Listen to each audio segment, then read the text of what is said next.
Maybe you ought to move out of that house, said Mum. I said, what? What's that, a joke? Don't you remember how hard it was to find that place?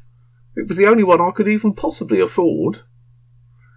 Well, have you ever thought that maybe there's a reason it was so cheap? No? What reason? Well, like maybe it's got bad vibes or something. Maybe it's, maybe it's haunted. Don't say that! What did you have to say that for? The next day I heard the bus stopping outside, which it normally only does if I'm on it myself. So I looked out of the window, and there was Mr. Bateman on the opposite side of the road, staring at the house.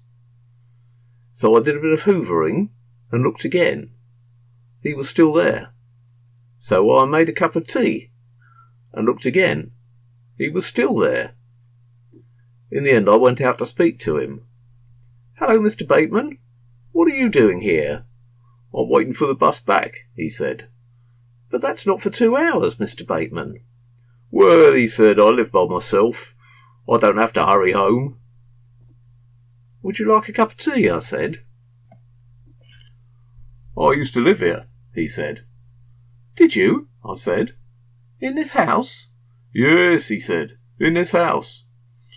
I haven't been back here since Dad died. There was me and my brother and our dad. He had to look after us. It can't have been easy because me and my brother were always fighting.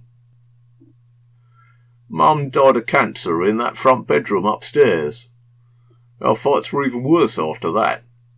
Dad made us 2 wooden horses, one each. One for each of you, he said, so you don't have to fight.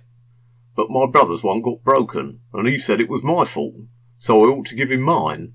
So we ended up fighting after all.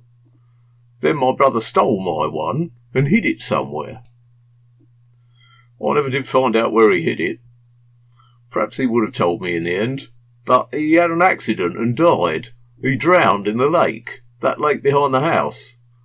I can remember the ambulance coming. Then it got in the local news and I was sort of famous at school for a while. But then I went to live with my grandma and Dad stayed here by himself. I used to come and visit him. But he never talked about my brother, and I'd forgotten all about the toy horse until I saw your little girl with it.